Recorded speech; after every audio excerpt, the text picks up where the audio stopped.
श्री शिवाय नमस्तुभ्यम। हरे कृष्ण। आप सभी का दिन शुभ हो। प्रिय श्रोताओं, आज शिव पुराण की 14वें दिन की कथा का दिन है।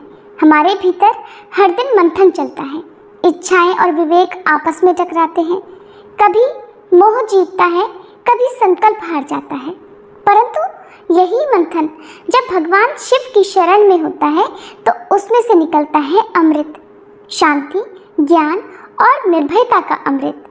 आज की कथा भी एक ऐसा ही मंथन है जहां हम अपने भीतर के विष को पहचानेंगे और शिव जी से उसे छोड़ना सीखेंगे।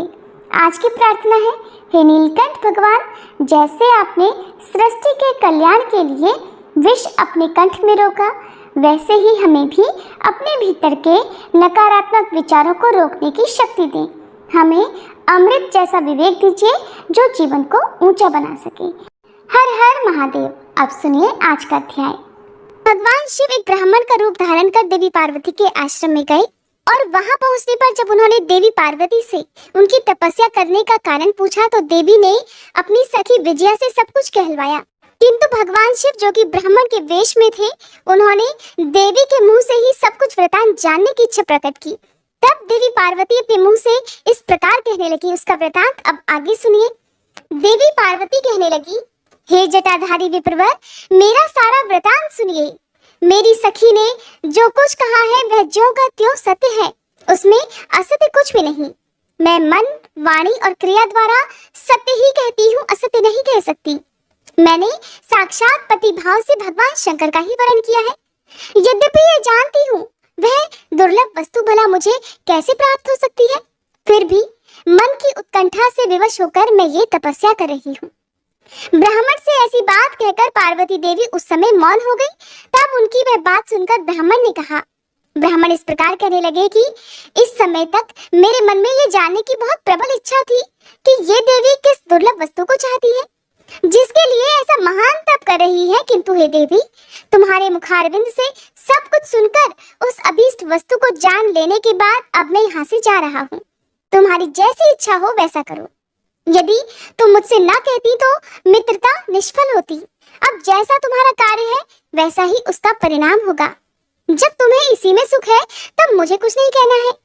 वहां ऐसी बात कहकर ब्राह्मण रूपधारी भगवान शिव ने जो ही वहां से जाने का विचार किया, त्यों ही देवी पार्वती प्रणाम करके उनसे इस प्रकार कहने लगी, हे विप्रवर, आप क्यों जाएंगे? ठहरिए और मेरे हित की बात तो बताइए।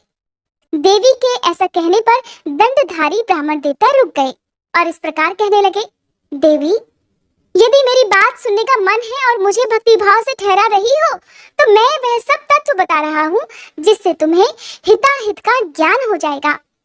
महादेव जी के प्रति मेरे मन में गौरव बुद्धि है, अतः मैं उनके सब प्रकार से कार्य जानता हूँ। तो भी यथार्थ बात कहता हूँ, तुम सावधान होकर सुनो। हे देवी, वृषभ के चिन्ह से अंकित ध्वजा धारण करने वाले महादेव जी सारे शरीर में भस्म रमाए रहते हैं।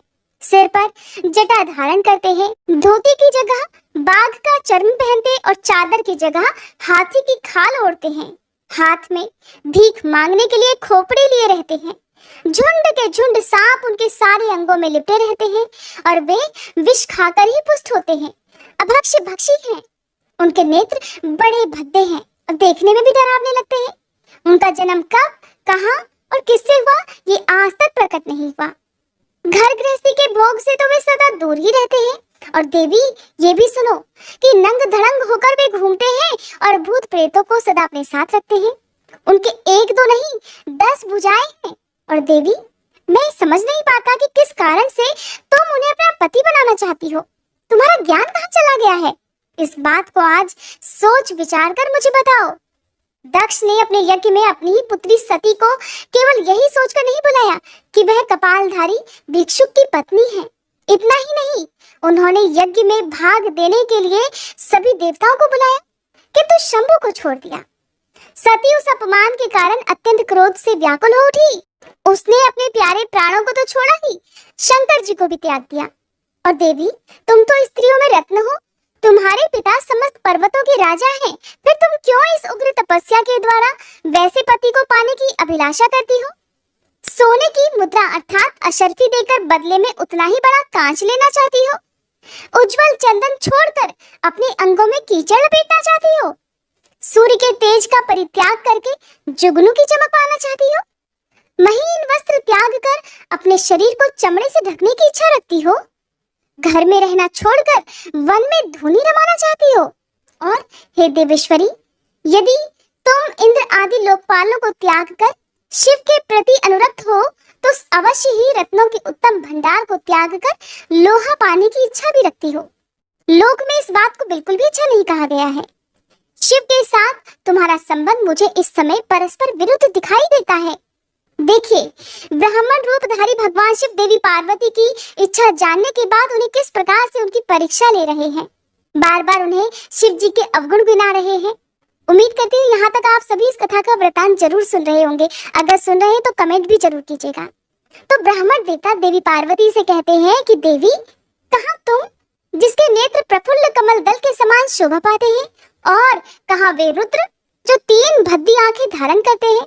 तुम तो चंद्रमुखी हो और शिव पंचमुख कहे गए हैं। तुम्हारे सिर पर दिव्य वेणी सर्पिणी सी शोभा पा रही है, परंतु शिव जी के मस्तक पर जो जटाजूट बताया जाता है वह प्रसिद्धि है। तुम्हारे अंग में चंदन का अंगराग होगा और शिव जी के शरीर में चिता का भस्म। कहाँ तुम्हारी सुंदर मृदुल साड़ी, और कहाँ शंकर जी के उपयोग में आने वाली हाथी की खाल? देवी, कहाँ तुम्हारे अंगों में दिव्य आभूषण, और कहाँ शंकर जी के सर्वांग में लिपटे हुए सर्प? कहाँ तुम्हारी सेवा के लिए तैयार रहने वाले संपूर्ण देवता, और कहाँ भूतों की दी हुई बलि को पसंद करने वाले शिव? कहाँ तो मृदंग की मधुर ध्वनि, और कहाँ डमरू की डिमडिम? कहाँ भेरियों के समूह की गड़गड़ाहट, और कहाँ अशुभ श्रृंगीनाद? कहाँ ढक्का का शब्द, और कहाँ अशुभ गलनाद? देवी, तुम्हारा ये उत्तम रूप शिव के योग्य कदापि नहीं है। यदि उनके पास धन होता तो वे दिगंबर क्यों रहते? सवारी के नाम पर उनके पास एक बूढ़ा बैल है और दूसरी कोई भी सामग्री या साधन उनके पास नहीं। कन्या के लिए ढूंढे जाने वाले वरों में जो नारियों को सुख देने वाले गुण बताए गए हैं, देवी, उनमें से तो एक भी गुण उस भद्दी आंख वाले रुद्र में नहीं है। तुम्हारे परम प्रिय काम को भी उन हर देवता ने दग्ध कर दिया, और तुम्हारे प्रति उनका अनादर तो तभी देख लिया गया जब वे तुम्हें छोड़कर कहीं और चले गए। उनकी कोई जाति नहीं देखी जाती, उनमें विद्या और ज्ञान का भी पता नहीं चलता। पिशाच ही उनके सहायक है और विष तो उनके कंठ में ही दिखाई देता है। वे सदा अकेले रहने वाले और विशेष रूप से विरक्त हैं, इसलिए तुम्हें हर के साथ अपने मन को नहीं जोड़ना चाहिए। कहाँ तुम्हारे कंठ में सुंदर हार, और कहाँ उनके गले में पड़ी नरमुंडों की माला? देवी, तुम्हारे और हर के रूप आदि सब एक दूसरे के विरुद्ध हैं। फिर मुझे तो ये संबंध कहीं से कहीं तक नहीं रुच रहा। फिर तुम्हारी जैसी इच्छा हो वैसा करो। संसार में जो कुछ भी असत वस्तु है वह सब तुम स्वयं चाहने लगी हो, अर्थात जिसे कोई नहीं चाहता उसकी तुम इच्छा कर रही हो।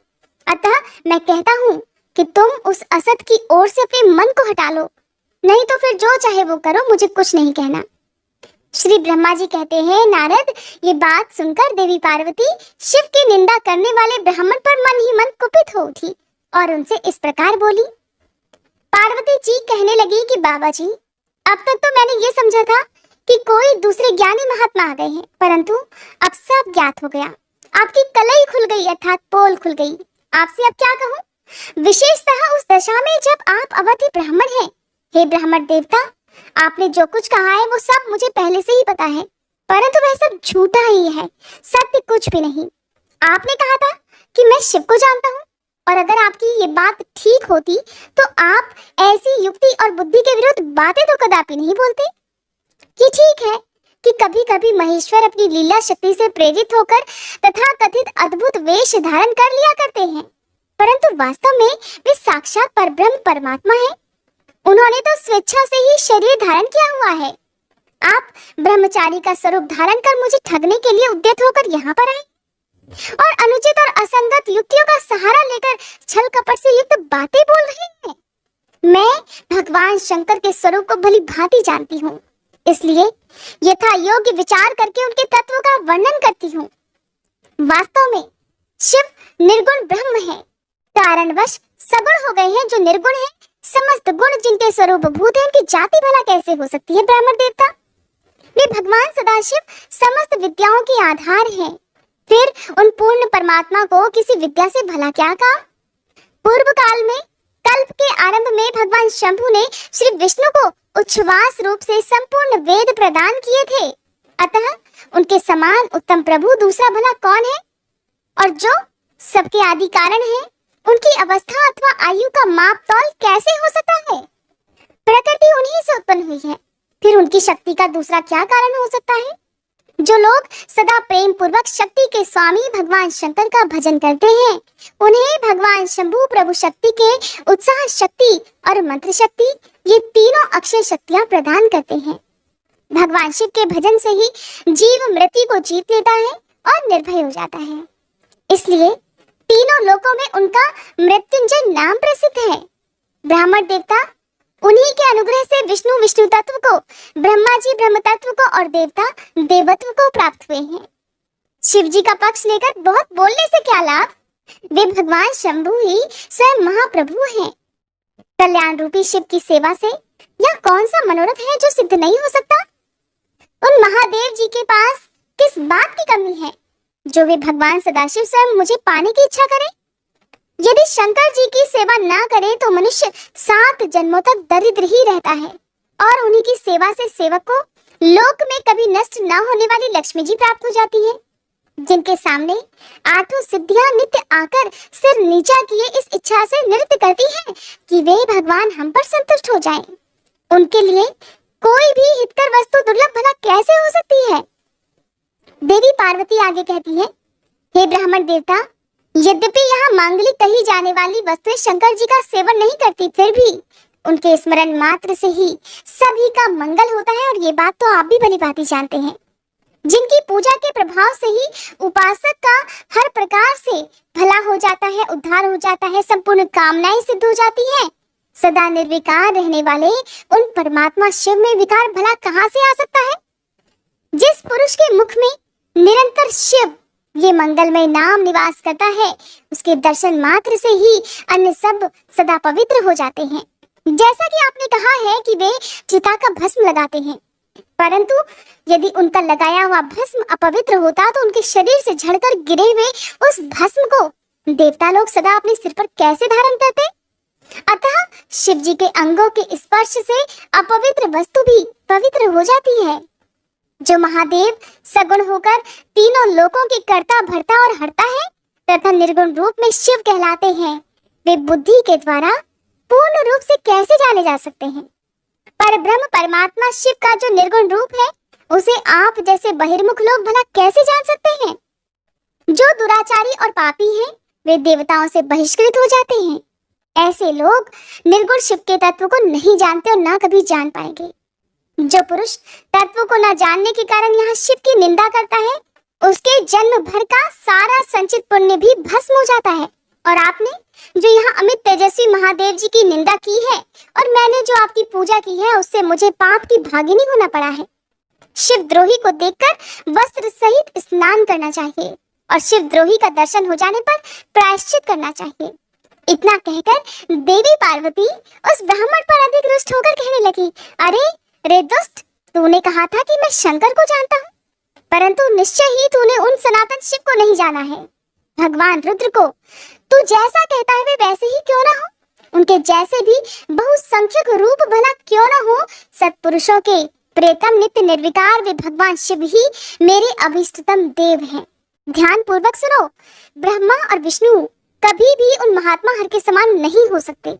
फिर दूसरे देवताओं की तो भला बात ही क्या है, क्योंकि वे सदैव काल के अधीन हैं और इस प्रकार अपनी शुद्ध बुद्धि से तत्वतः विचार कर मैं शिव जी के लिए वन में आकर बड़ी भारी तपस्या कर रही हूँ। वे भक्त वत्सल सर्वेश्वर शिव ही हम सब के परमेश्वर हैं। दीनों पर अनुग्रह करने वाले उन महादेव को ही प्राप्त करने की मेरी इच्छा है।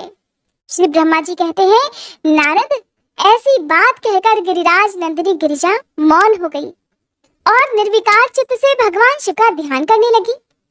देवी की बात सुनकर वह ब्रह्मचारी ब्राह्मण जो ही कुछ फिर कहने के लिए तैयार हुए, त्यों ही शिव में आसक्ति चित्त होने के कारण उनकी निंदा सुनने से विमुख हुई पार्वती अपनी सखी विजया से शीघ्र बोली, पार्वती जी कहने लगी, सखी इस अधम ब्राह्मण को यत्नपूर्वक रोक लो, ये फिर कुछ कहना चाहता है। ये केवल शिव जी की ही निंदा करेगा, और जो शिव की निंदा करता है केवल उसी को पाप नहीं लगता, जो उस निंदा को सुनता है वह भी उस पाप का भागीदार बन जाता है। भगवान शिव के उपासकों को चाहिए कि वे शिव जी की निंदा ना कभी खुद करें और ना ही करने वाले का सहयोग करें। यदि वह ब्राह्मण हो तो उसे अवश्य ही त्याग दें और स्वयं उस निंदा के स्थान से शीघ्र दूर चले जाएं। ये दुष्ट ब्राह्मण फिर शिव जी की निंदा करेगा। ब्राह्मण होने के कारण ये तो वध्य है नहीं, अतः त्याग देने योग्य है। किसी भी तरह इसका मुंह नहीं देखना चाहिए सखी। इस स्थान को छोड़कर हम लोग आज ही किसी दूसरे स्थान में शीघ्र ही चली जाएंगी, जिससे फिर इस अज्ञानी के साथ बात करने का अवसर मुझे दोबारा ना मिले। श्री ब्रह्मा जी कहते हैं, नारद, ऐसा कहकर उमा ने जैसे ही अन्यत्र जाने के लिए अपना पैर उठाया, त्यों ही भगवान शिव ने अपने साक्षात स्वरूप से प्रकट होकर प्रिया पार्वती का हाथ पकड़ लिया। प्रभु की कैसी अद्भुत लीला है। अपनी अपनी आंखें बंद कर कृपया इस दृश्य को अपने मन की आंखों से देखने की कोशिश करें। जब जैसे ही तैयार हुई उमा का हाथ भगवान रुद्र ने पकड़ा, तब उनके स्वरूप का जिस प्रकार से शिवा ध्यान करती थी, वैसा ही सुंदर रूप धारण करके भगवान शिव ने उन्हें दर्शन दिए। देवी पार्वती ने लज्जावश ये सब देखकर अपना मुंह नीचे की ओर कर लिया। तब भगवान शिव उनसे बोले, प्रिय, बताओ मुझे छोड़कर कहाँ जाओगी? अब मैं फिर कभी तुम्हारा त्याग नहीं करूंगा। मैं प्रसन्न हूँ, वर मांगो देवी, मुझे तुम्हारे लिए कुछ भी अधेय नहीं है। हे देवी, आज से मैं तपस्या के लिए मोल खरीदा हुआ तुम्हारा दास हो गया हूँ। तुम्हारा सौंदर्य भी अब मेरे मन को मोहने लगा है। अब तुम्हारे बिना मुझे एक क्षण भी एक युग के समान जान पड़ता है। देवी, अब लज्जा छोड़ो, तुम तो मेरी सनातन पत्नी हो। हे गिरिराज नंदिनी, हे महेश्वरी, मैंने जो कुछ कहा है उस पर श्रेष्ठ बुद्धि से विचार करो। सुस्थिर चित्त वाली पार्वती, मैंने नाना प्रकार से तुम्हारी बारंबार परीक्षा ली है। लोक लीला का अनुसरण करने वाले मुझ स्वजन के अपराध को क्षमा कर दो देवी। तीनों लोकों में तुम्हारी जैसी अनुरागिणी मुझे दूसरी कोई नहीं दिखाई देती। मैं सर्वथा तुम्हारे अधीन हूँ। तुम्हारी इच्छा पूर्ण हो। प्रिय, मेरे पास आओ। तुम मेरी पत्नी हो और मैं तुम्हारा वर हूँ। तुम्हारे साथ मैं शीघ्र ही अपने निवास स्थान उत्तम पर्वत कैलाश को चलूंगा। श्री ब्रह्मा जी कहते हैं, देवाधिदेव महादेव जी के ऐसा कहने पर पार्वती देवी आनंद मग्न हो उठी। उनका तपस्या जनित पहले का सारा कष्ट मिट गया।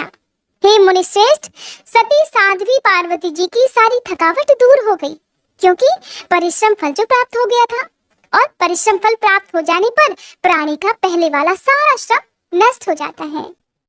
श्री ब्रह्मा जी कहते हैं, नारद, परमात्मा हर की ये बात सुनकर और उनके आनंददायी रूप का दर्शन पाकर पार्वती को बड़ा हर्ष हुआ। उनका मुख प्रसन्नता से खिल उठा। वे बहुत सुख का अनुभव करने लगी।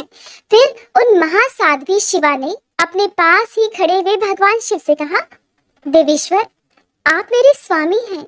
हे प्रभु, पूर्व काल में आपने जिसके लिए हर्ष पूर्वक दक्ष के यज्ञ का विनाश किया था, उसे क्यों भुला दिया था? वे ही आप हैं और वही मैं हूँ।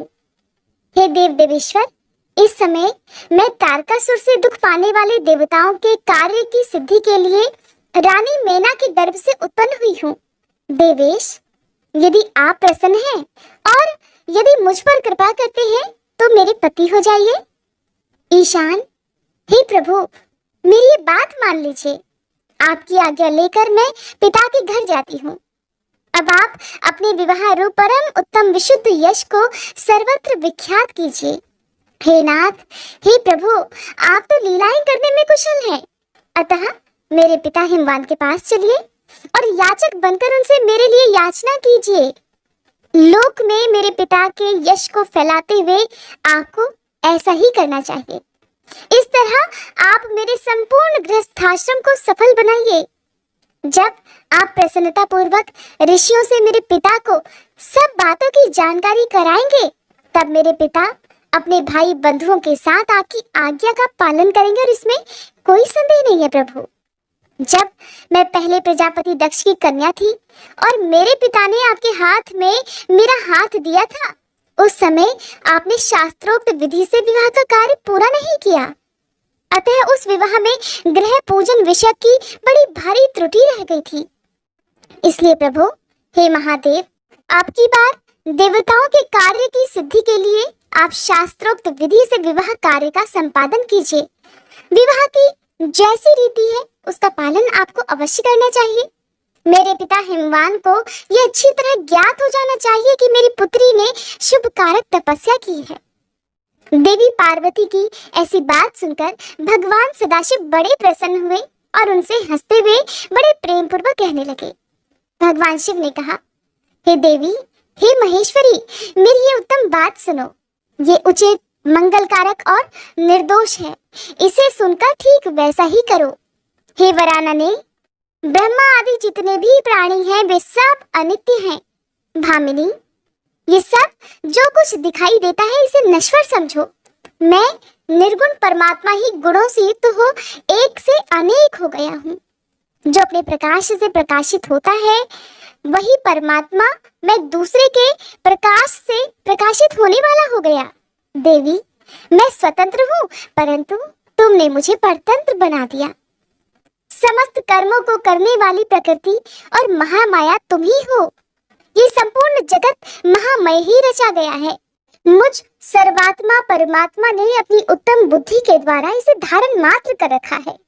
सर्वत्र परमात्मा भाव रखने वाले सर्वात्मा पुण्यवानों ने इसे अपने भीतर सींचा है और ये तीनों गुणों से आवेष्टित है।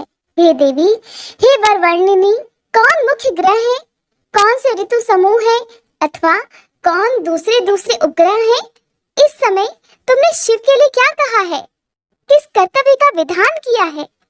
गुण और कार्य के भेद से हम दोनों ने इस जगत में भक्त वत्सलता के कारण भक्तों को सुख देने के हेतु अवतार ग्रहण किया है। तुम ही रजः सत्व तमोमयी अर्थात त्रिगुणात्मिका सूक्ष्म प्रकृति हो, सदा व्यापार कुशल सगुणा और निर्गुणा भी हो।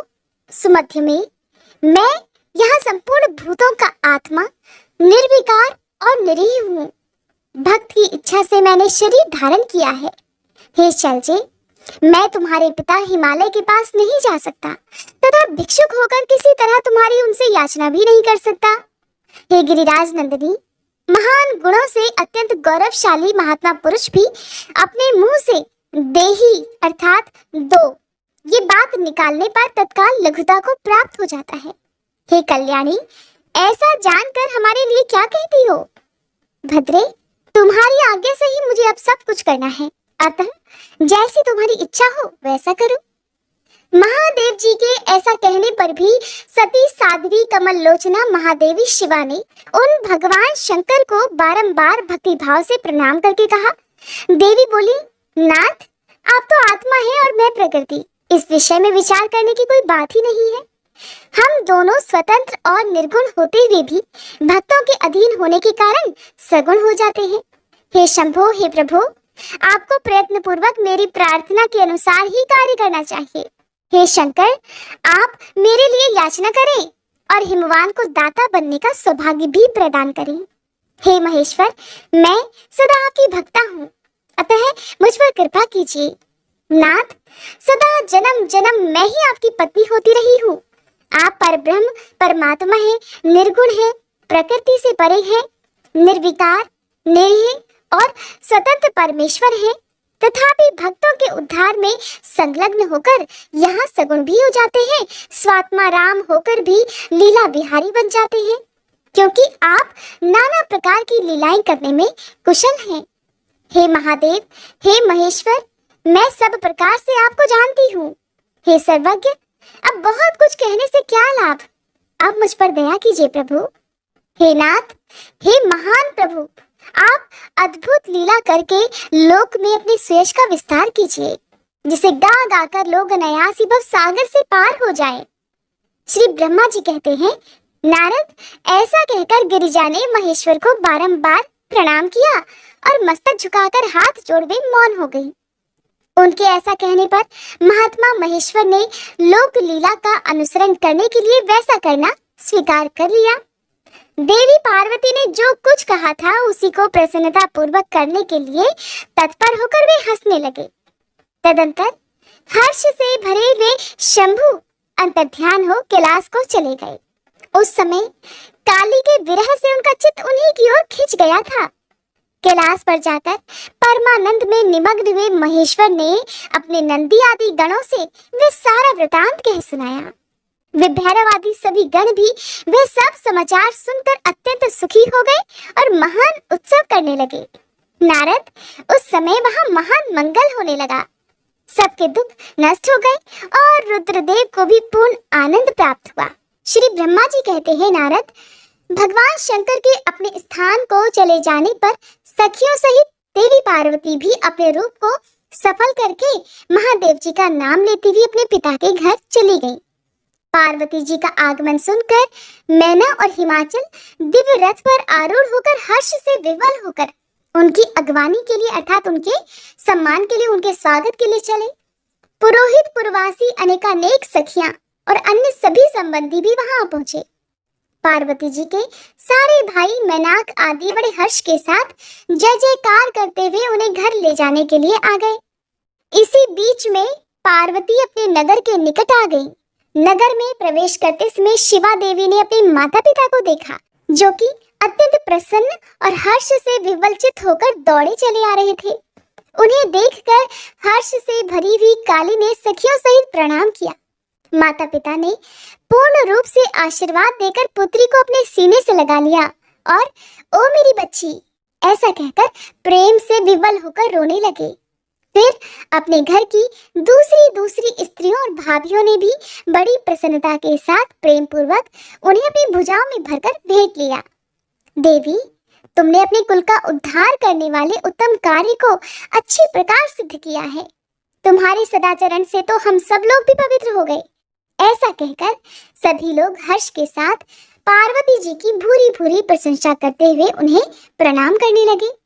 लोगों ने चंदन और सुंदर फूलों से शिवा देवी को पूजित किया और फिर उस अवसर पर विमान पर बैठे हुए देवताओं ने भी पार्वती जी को नमस्कार करके उन पर आसमान से ही फूलों की वर्षा करते हुए स्तुति की।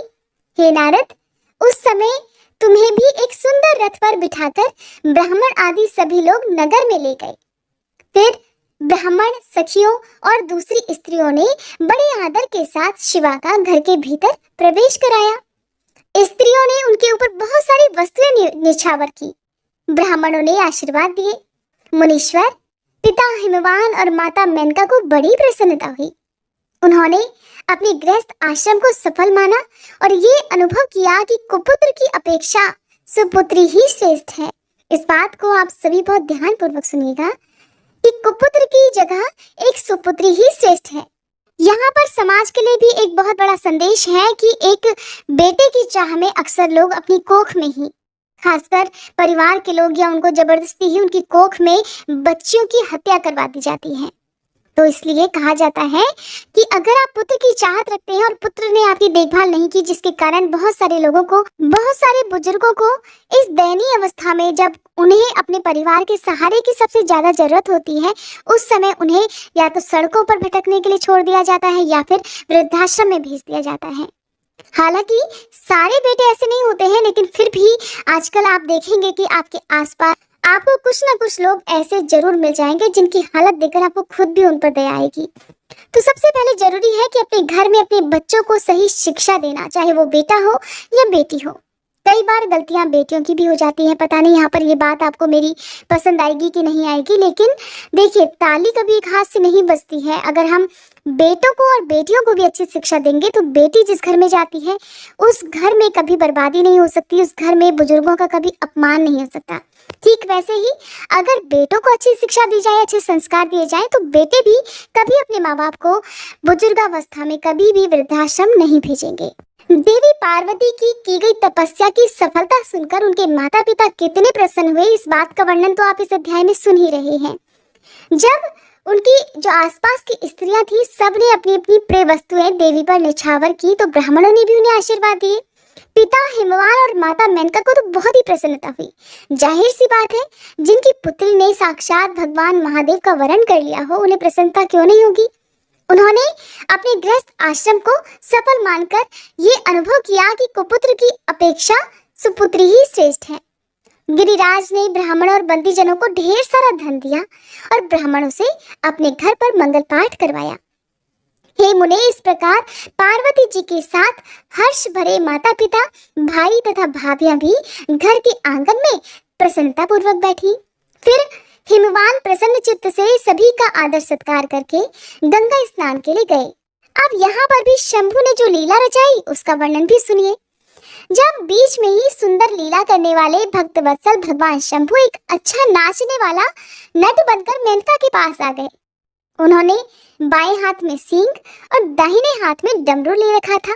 पीठ पर उन्होंने कथरी रख छोड़ी और लाल वस्त्र पहने वे भगवान रुद्र नाच और गान में अपनी निपुणता का परिचय दे रहे थे। सुंदर नट का रूप धारण किए हुए भगवान शिव ने मेनका के पास बैठी हुई स्त्रियों की टोली के पास में जाकर बड़ा सुंदर नृत्य किया और अत्यंत मनोहर नाना प्रकार के गीत भी गाए। उन्होंने वह सुंदर ध्वनि करने वाले कई प्रकार के शंख और डमरुओं को भी बजाया तथा नाना प्रकार की बड़ी मनोहारिणी लीलाएं भी की।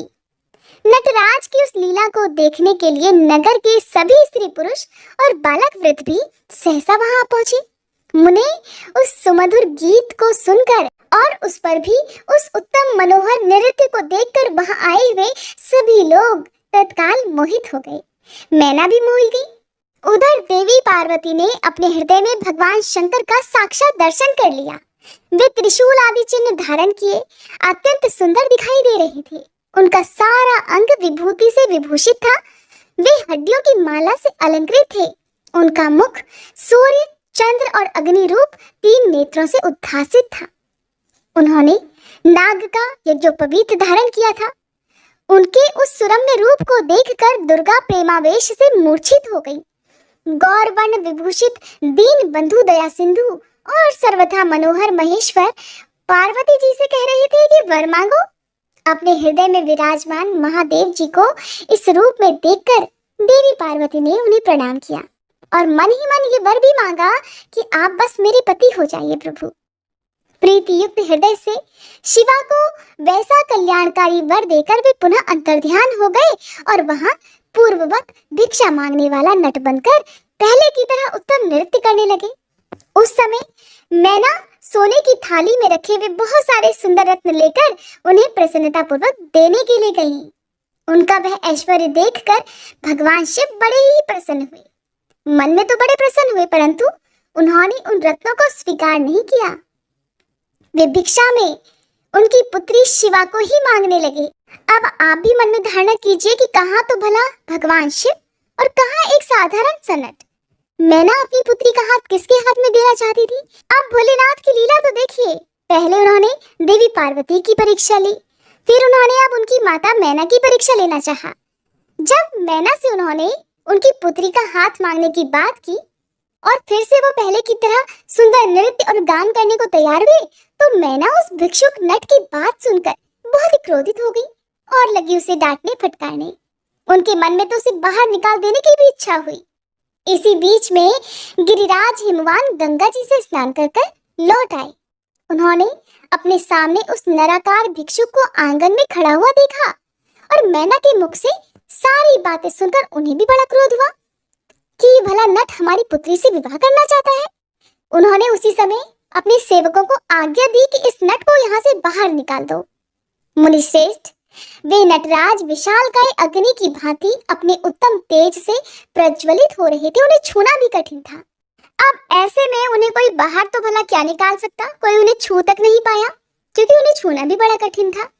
तात फिर तो नाना प्रकार की लीलाओं में विशारद उन भिक्षु शिरोमणि ने शैलराज को अपना अनंत प्रभाव दिखाना प्रारंभ कर दिया। हिमवान ने देखा कि भिक्षुक ने वहां तत्काल ही भगवान विष्णु का रूप धारण कर लिया है। उनके मस्तक पर किरीट, कानों में कुंडल और शरीर पर पीत वस्त्र शोभा पा रहे हैं। उनकी 4 भुजाएं हैं। हिमवान ने पूजा के समय गदाधारी श्रीहरि को जो जो पुष्प आदि चढ़ाए थे, वे सब उन्होंने उस भिक्षु के शरीर और मस्तक पर देखे। फिर गिरिराज ने उन भिक्षु शिरोमणि को जगत सृष्टा चतुर्मुख ब्रह्मा जी के रूप में देखा, जिनके शरीर का वर्ण लाल था और वे वैदिक सूक्त का पाठ कर रहे थे। फिर शैलराज ने उन कौतुककारी नटराज को एक क्षण में ही जगत के नेत्र रूप सूर्य के आकार में देखा। तात इसके बाद तो वे महान अद्भुत रुद्र के रूप में दिखाई दिए। उनके साथ देवी पार्वती भी थी और वे उत्तम तेज से संपन्न रमणीय रुद्र धीरे धीरे हंस रहे थे। फिर वे केवल तेजोमय रूप में दृष्टिगोचर हुए। उनका वह स्वरूप निराकार, निरंजन, उपाधि शून्य, निरीह और अत्यंत अद्भुत था। इस प्रकार एक क्षण में ही हिमवान ने उनके बहुत सारे रूप देख लिए। इससे उन्हें बड़ा विस्मय हुआ और वे तुरंत ही परमानंद में निमग्न हो गए। फिर सुंदर लीला करने वाले उन भिक्षु शिरोमणि ने हिमवान और मैना से दुर्गा को ही भिक्षा के रूप में मांगा, दूसरी कोई वस्तु ग्रहण ही नहीं की। परंतु शिव जी की माया से मोहित होने के कारण शैलराज ने उनकी उस प्रार्थना को स्वीकार नहीं किया। फिर भिक्षु ने भी कोई वस्तु नहीं ली और वे वहां से अंतर्ध्यान हो गए। तब मैना और शैलराज को उत्तम ज्ञान हुआ और वे सोचने लगे कि भगवान शिव हमें अपनी माया से छलकर अपने स्थान को चले गए। ये विचार कर उन दोनों की भगवान शिव में पराभक्ति हुई, जो महान मोक्ष की प्राप्ति कराने वाली, दिव्य तथा संपूर्ण आनंद प्रदान करने वाली है। इस अध्याय में आपने एक बात का ध्यान जरूर किया होगा कि भगवान शिव ने जब देवी पार्वती को वरदान दिया था और देवी ने जब कहा था कि आप आइए प्रभु और मेरे घर पर आकर मेरे माता पिता से मेरा हाथ मांगिए, उस समय भगवान शिव ने उनसे कहा था कि देवी, मैं कभी किसी के आगे हाथ नहीं फैलाता, जबकि लोग मेरी चाहत रखते हैं। ऐसे में भगवान शिव ने देवी पार्वती की बात की भी लाज रखी और उन्होंने छद्म रूप में आकर देवी के माता पिता से उनका हाथ भी मांग लिया। श्री ब्रह्मा जी कहते हैं, नारद, मैना और हिमवान की भगवान शिव के प्रति उच्च कोटि की अनन्य भक्ति देख इंद्र आदि सभी देवता परस्पर विचार करने लगे। फिर गुरु बृहस्पति और ब्रह्मा जी की सम्मति के अनुसार सभी मुख्य देवताओं ने शिव जी के पास जाकर उनको प्रणाम किया और वे हाथ जोड़कर उनकी स्तुति इस प्रकार करने लगे। हे देव देव, महादेव, हे करुणाकर, हे शंकर जी, हम सब आपकी शरण में आए हैं, कृपा कीजिए। आपको हे प्रभु नमस्कार है। हे स्वामिन, आप भक्त वत्सल होने के कारण सदा भक्तों के कार्य सिद्ध करते हैं, दीनों का उद्धार करने वाले और दया के सिंधु हैं और भक्तों को हर विपत्तियों से मुक्ति दिलाने वाले हैं।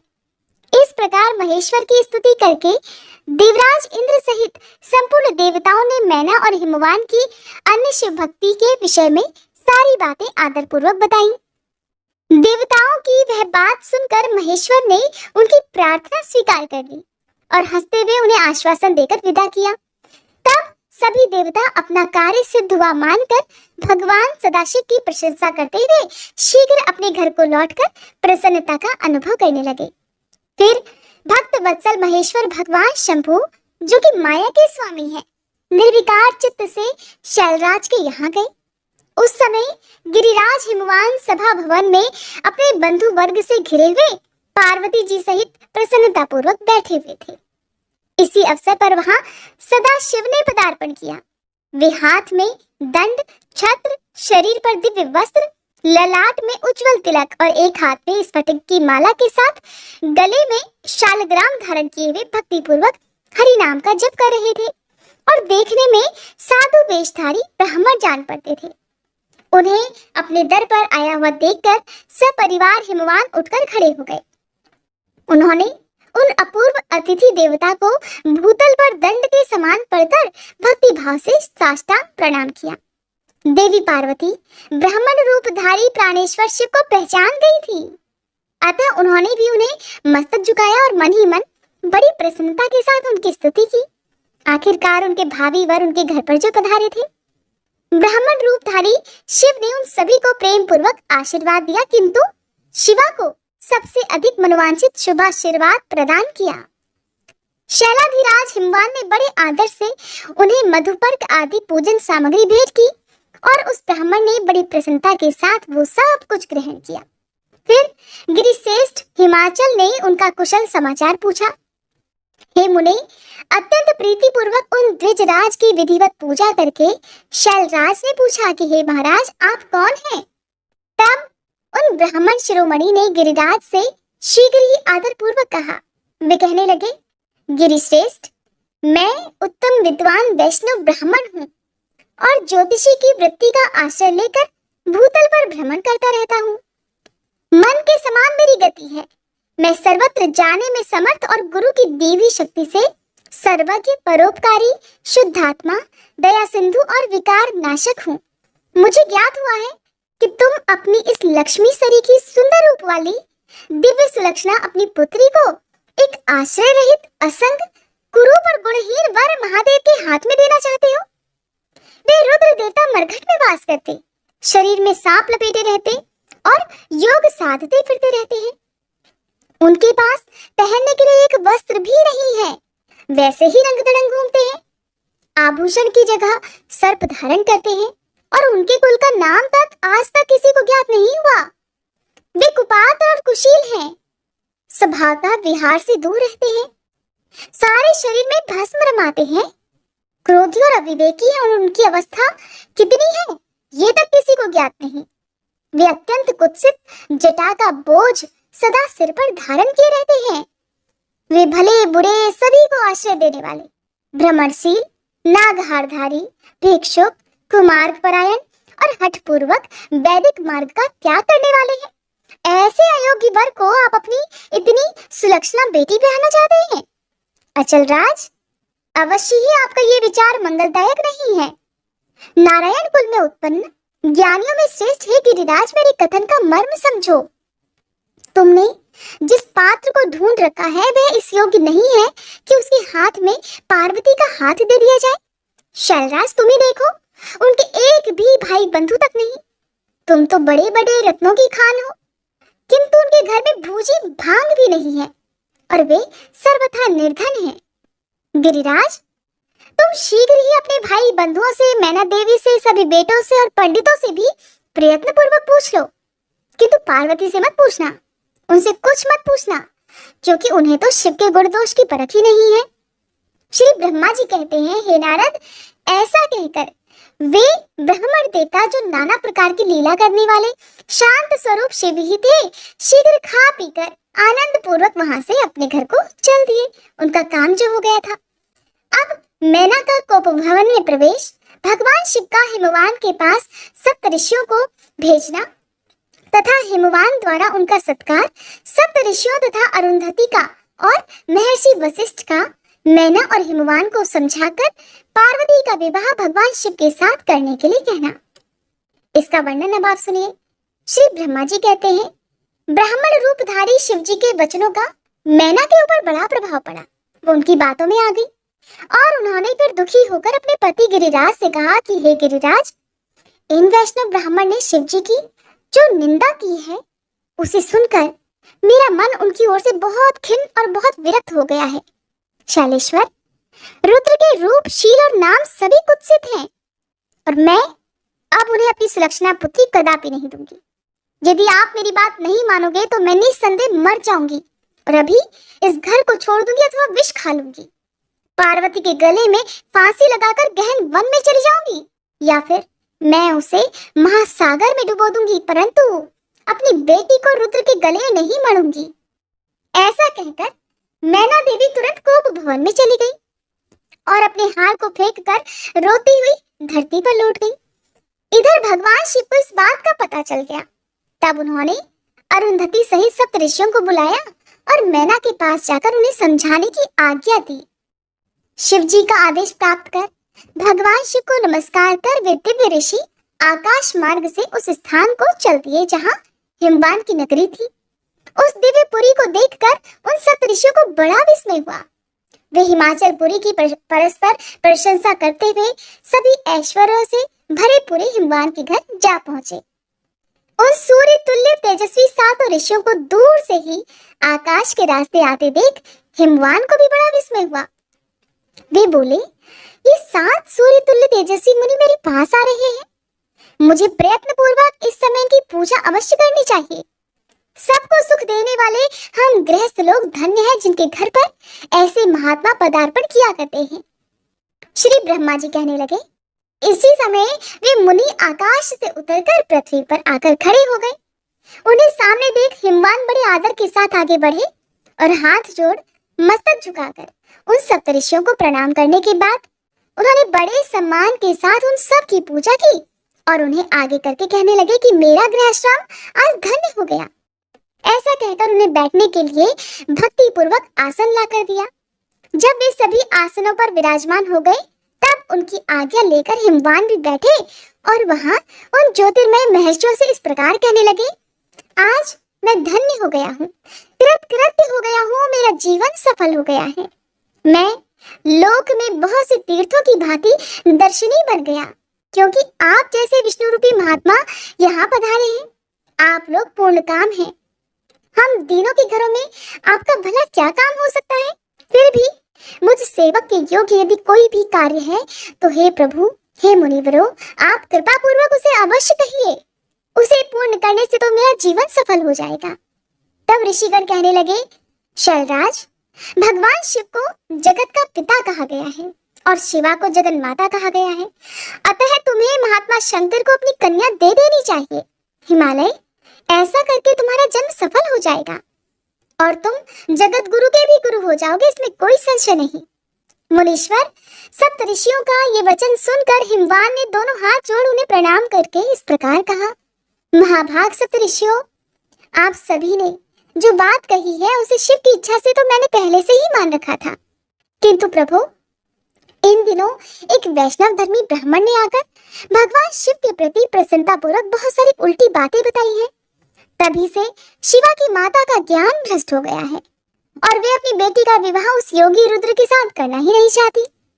हे ब्राह्मणों, वे बड़ा भारी हट करके मैले कपड़े पहन कोप भवन में चली गई हैं और समझाने पर भी समझ नहीं रही। मैं भी उस वैष्णव ब्राह्मण की बात सुनकर ज्ञान भ्रष्ट हो गया हूँ। आपसे सच कहता हूँ, भिक्षुक रूपधारी महेश्वर को बेटी देने की मेरी भी अब इच्छा नहीं रही। श्री ब्रह्मा जी कहते हैं, नारद, मुनियों के बीच में बैठे हुए शैलराज शिव की माया से मोहित होकर उपर्युक्त बात कहकर चुप हो गए।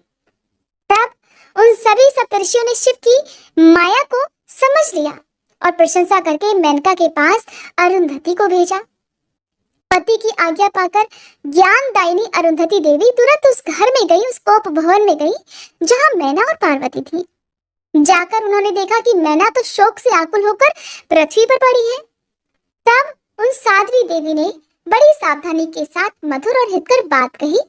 अरुंधति बोली, हे साध्वी रानी मेनके, उठो, मैं अरुंधति तुम्हारे घर में आई हूँ और दयालु सप्तऋषि भी पधारे हैं। अरुंधति का स्वर सुनकर मेनका शीघ्र धरती से उठ गई और लक्ष्मी जैसी तेजस्विनी उन पतिव्रता देवी के चरणों में मस्तक रखकर बोली, अहो, हम पुण्य जन्मा जीवों को आज ही किस पुण्य का फल मिला है कि हमारे इस घर में जगत श्रेष्ठा ब्रह्मा जी की पुत्र वधू और महर्षि वशिष्ठ की पत्नी पधारी है। देवी, आप किस लिए आई हैं ये मुझे बताइए। मैं और मेरी पुत्री आपकी दासी के समान हैं। आप हम पर कृपा कीजिए। मेनका के ऐसा कहने पर साध्वी अरुंधति ने उनको बहुत अच्छी तरह समझाया, बुझाया और उन्हें साथ ले वे प्रसन्नता पूर्वक उस स्थान पर आई जहां वे सप्तऋषि विद्यमान थे। सप्तऋषि बातचीत में बड़े निपुण थे। उन सभी ने भगवान शिव के युगल चरणार बिंदुओं का स्मरण करके शैलराज को समझाना आरंभ किया। ऋषिगण इस प्रकार कहने लगे, शैलेंद्र, हमारा शुभ कारक वचन सुनो। तुम पार्वती का विवाह शिव के साथ कर दो और संहार करता रुद्र के ससुर हो जाओ। शंभु तो सर्वेश्वर हैं, वे किसी से याचना नहीं करते। स्वयं श्री ब्रह्मा जी ने भी तारकासुर के विनाश के लिए एक वीर पुत्र उत्पन्न करने के उद्देश्य को लेकर भगवान शिव से ये प्रार्थना की है कि वे अब विवाह कर लें। भगवान शंकर तो योगियों के शिरोमणि हैं, वे विवाह के लिए कतई उत्सुक नहीं हैं। केवल श्री ब्रह्मा जी की प्रार्थना से ही वे महादेव तुम्हारी कन्या का पाणी ग्रहण करेंगे। तुम्हारी पुत्री ने जब तपस्या की थी उस समय उनके सामने उन्होंने इससे विवाह की प्रतिज्ञा कर ली थी और अब केवल उन्हीं दो कारणों से भगवान शिव विवाह करेंगे। ऋषियों की ये बात सुनकर हिमालय हंस पड़े और फिर कुछ भयभीत होकर विनय पूर्वक बोले। हिमालय ने कहा, मैं शिव के पास कोई भी राजोचित सामग्री नहीं देखता हूँ मुनिवर। उनका ना कोई घर है, ना ऐश्वर्य है और ना कोई स्वजन या बंधु बांधव ही है। मैं अत्यंत निर्लिप्त योगी को अपनी बेटी नहीं देना चाहता। आप लोग वेद विधाता ब्रह्मा जी के पुत्र हैं, अतः आप निश्चित विचार कीजिए और कहिए, जो पिता काम से, मोह से, भय से अथवा लोभ से किसी अयोग्य वर के हाथों में अपनी कन्या दे देता है, वह मरने के बाद घोर नरक में जाता है। अतः मैं स्वेच्छा से भगवान शूलपाणि को अपनी कन्या नहीं दूंगा। इसलिए महर्षियों, जो उचित विधान हो उसे आप लोग कीजिए। नारद, हिमाचल के इस वचन को सुनकर बातचीत करने में निपुण महर्षि वशिष्ठ ने उनसे इस प्रकार कहा। वशिष्ठ कहने लगे, शैलेश्वर, मेरी बात सुनो। ये सर्वथा तुम्हारे लिए हितकारक, धर्म के अनुकूल, सत्य तथा इस लोक और परलोक में सुखदायक है। शैलराज, लोक तथा वेद में 3 प्रकार के वचन उपलब्ध होते हैं। शास्त्रज्ञ पुरुष अपनी निर्मल ज्ञान दृष्टि से उन सब प्रकार के वचनों को जानता है। एक तो वह वचन है जो तत्काल सुनने में बड़ा प्रिय लगता है, बड़ा सुंदर लगता है, परंतु अपने पीछे वह बड़ा ही असत्य और अहितकारक सिद्ध होता है। बहुत सारी ध्यान देने वाली बातें इस अध्याय में हैं, आप सभी ध्यान पूर्वक सुनिएगा। ऐसा वचन बुद्धिमान शत्रु ही कहता है और उससे कभी किसी का हित नहीं होता। दूसरा वचन वो है जो आरंभ में तो अच्छा नहीं लगता, उसे सुनकर अप्रसन्नता होती है, नाराजगी हो सकती है, परंतु परिणाम में वह सुख देने वाला होता है, जिसे कटु सत्य भी कहते हैं। और इस तरह का वचन कहकर दयालु धर्मशील बंधु बांधव ही कर्तव्य का बोध कराता है। तीसरी श्रेणी का वचन वो है जो सुनते ही अमृत के समान मीठा लगता है और सभी काल में सुख देने वाला होता है। सत्य ही उसका सार होता है, इसलिए वह हितकारक होता है। ऐसा वचन सबसे श्रेष्ठ और सभी के लिए अभीष्ट है। शैलराज, इस तरह नीति शास्त्र में 3 प्रकार के वचन कहे गए हैं। इन तीनों में तुम्हें कौन सा वचन अभीष्ट है, बताओ, मैं तुम्हारे लिए वैसा ही वचन कहूंगा। भगवान शंकर संपूर्ण देवताओं के स्वामी हैं, उनके पास बाह्य संपत्ति नहीं है। इसका कारण यह है कि उनका चित्त एकमात्र ज्ञान के महासागर में मग्न रहता है। जो ज्ञानानंद स्वरूप और सभी के ईश्वर हैं, उन्हें लौकिक बाह्य वस्तुओं की क्या इच्छा होगी। गृहस्थ पुरुष राज और संपत्ति से सुशोभित होने वाले वर को अपनी पुत्री देता है, क्योंकि किसी दीन दुखी को कन्या देने से पिता कन्याघाती होता है, उसे कन्या के वध का पाप लगता है। कौन चाहता है कि भगवान शंकर दुखी है। कुबेर, जिनके किंकर हैं, जो अपनी भ्रूभंग की लीला मात्र से संसार की सृष्टि और संहार करने में समर्थ है, उन्हें गुणातीत परमात्मा और प्रकृति से परे परमेश्वर कहा जाता है। सृष्टि पालन और संहार करने वाली जिनकी त्रिविध मूर्ति ही ब्रह्मा विष्णु और हर नाम धारण करती है, उन्हें कौन निर्धन अथवा कौन दुखी कह सकता है। ब्रह्मलोक में निवास करने वाले ब्रह्मा, क्षीर सागर में रहने वाले श्री हरि तथा कैलाशवासी हर, ये सब शिव की ही विभूतियां हैं। शिव से प्रकट हुई प्रकृति भी अपने अंश से 3 प्रकार की मूर्तियों को धारण करती है। जगत में लीला शक्ति से प्रेरित होकर वह अपनी कला से बहुत सा रूप धारण करती है। समस्त वांग्मय की अधिष्ठात्री देवी वाणी उनके मुख से प्रकट हुई है और सर्वसम्मत स्वरूपिणी लक्ष्मी वक्ष स्थल से आविर्भूत हुई है। और शिवा ने देवताओं के एकत्र हुए तेज से अपने को प्रकट किया था। संपूर्ण दानवों का वध करके देवताओं को स्वर्ग की लक्ष्मी प्रदान की थी। देवी शिवा कल्पांतर में दक्ष की पत्नी के उदर से जन्म ले सती नाम से प्रसिद्ध हुई और हर को उन्होंने पति के रूप में प्राप्त किया। दक्ष ने स्वयं ही भगवान शिव को अपनी पुत्री दी थी।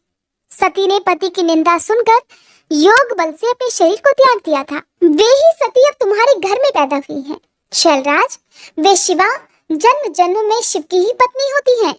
प्रत्येक कल्प में बुद्धि रूपा दुर्गा ज्ञानियों की श्रेष्ठ माता होती हैं। ये सदा सिद्ध सिद्धदायिनी और सिद्ध रूपिणी हैं। भगवान हर चिता भस्म के रूप में सती के अस्थि चूर्ण को ही स्वयं प्रेम पूर्वक अपने अंगों में धारण करते हैं। अतः हे गिरिराज, तुम स्वेच्छा से ही अपनी मंगलमयी कन्या को भगवान हर के हाथों में दे दो। यदि तुम नहीं दोगे तो वह स्वयं प्रियतम के स्थान में चली जाएंगी। देवेश्वर शिव तुम्हारी पुत्री का अनंत क्लेश देखकर ब्राह्मण के रूप में इसकी तपस्या के स्थान पर आए थे और इसके साथ विवाह की प्रतिज्ञा करके इसे आश्वासन और वर देकर अपने आवास स्थान को वापस लौट गए थे। हे गिरे, पार्वती की प्रार्थना से ही शंभु ने तुम्हारे पास आकर इसके लिए याचना की और तुम दोनों ने शिव भक्ति में मन लगाकर उनकी उस याचना को स्वीकार भी कर लिया था। गिरीश्वर बताओ, फिर किस कारण से तुम्हारी बुद्धि विपरीत हो गई? भगवान शिव ने देवताओं की प्रार्थना से प्रभावित होकर हम सब ऋषियों को और अरुंधति देवी को भी तुम्हारे पास भेजा है। हम तुम्हें यही शिक्षा देते हैं कि पार्वती को रुद्र के हाथों में दे दो। हे गिरे, ऐसा करने पर तुम्हें महान आनंद प्राप्त होगा। शैलेंद्र, यदि तुम स्वेच्छा से अपनी बेटी शिवा को शिव के हाथों में नहीं दोगे तो भाभी के बल से इन दोनों का विवाह हो जाएगा। तात, भगवान शंकर ने तपस्या में लगी हुई पार्वती को ऐसा ही वर दिया। भगवान की हुई प्रतिज्ञा कभी पलट नहीं सकती। मेरे राज, ईश्वर के वश में रहने वाले समस्त साधु पुरुषों की भी प्रतिज्ञा का संसार में किसी के द्वारा उल्लंघन होना कठिन है, फिर साक्षात ईश्वर की प्रतिज्ञा के लिए तो कहना ही क्या है। जय भोलेनाथ। आज के अध्याय में बस इतना ही। इसके आगे की कथा आप सभी कल के अध्याय में जरूर सुनिएगा। आइए अब हम सभी सच्चे मन से भगवान शिव से क्षमा प्रार्थना करें। हे भोलेनाथ, अगर इस कथा के श्रवण, वाचन या स्मरण के दौरान हमारे मन, वाणी या कर्म से कोई भी त्रुटि हो गई हो तो हम आपसे हाथ जोड़कर प्रार्थना करते हैं, कृपया हमें क्षमा करें। प्रभु, हमारी समझ सीमित है परंतु श्रद्धा असीम है। अगर किसी पवित्र प्रसंग को हमने अधूरा समझा, अधूरा सुना या फिर किसी दिव्यता को पूरी तरह व्यक्त नहीं कर सके तो ये केवल हमारी अल्प बुद्धि है। उसकी दोषिता हमारी नहीं बल्कि हमारी अवस्था की है। आप तो दयालु हैं, कृपामय हैं, भक्तों के हर अपराध को क्षमा कर देने वाले हैं। हे भोलेनाथ, हमारी इस भक्ति यात्रा को स्वीकार करें और हमारे दोषों को नष्ट करके हमें अपनी शरण में रखें। हे नीलकंठ, इस अध्याय को आपने ही आरंभ करवाया और आप ही इसे पूर्ण करें। आपकी कृपा से हम हर दिन आपकी ओर निकट आते रहें, यही हमारी सबसे बड़ी कामना है। हर हर महादेव। आइए अब श्रवण करते हैं भगवान भोलेनाथ की आरती। कर्पूर गौरम करुणावतारम संसार सारम भुजगेन्द्रहारम सदा वसंतं हृदयारविंदे भवं भवानी सहितं नमामि। जय शिव ओंकारा, भज शिव ओंकारा, ब्रह्मा विष्णु सदा शिव, ब्रह्मा विष्णु सदा शिव, अर्धांगी धारा।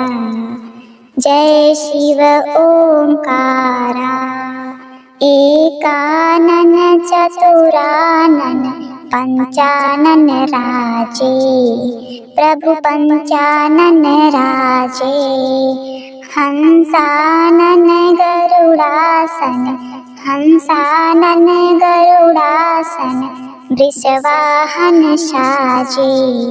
जय शिव ओंकारा, दो भुज चार चतुर्भुज, दस भुज अति सोहे, प्रभु दस भुज अति सोहे, तीनों रूप निखरते, तीनों रूप निखरते, त्रिभुवन जन मोहे। जय शिव ओंकारा, छर माला वन माला गरुड़ माला धारी, प्रभु गरुड़ माला धारी, त्रिपुरारी कंसारी, त्रिपुरारी कंसारी, करमाला धारी। जय शिव ओंकारा, श्वेतांबर पीतांबर बाघंबर अंगे, प्रभु बाघंबर अंगे, सनकादि गरुड़ादिक, सनकादिक गरुड़ादिक, भूतादिक संगे, कर मध्ये कुशमंडलु चक्र त्रिशूलधारी, प्रभु चक्र त्रिशूलधारी, सुखकारी दुखहारी, सुखकारी दुखहारी, जगपालनकारी। ओम जय शिव ओंकारा, ब्रह्मा विष्णु सदाशिव जानत अविवेका, प्रभु जानत अविवेका।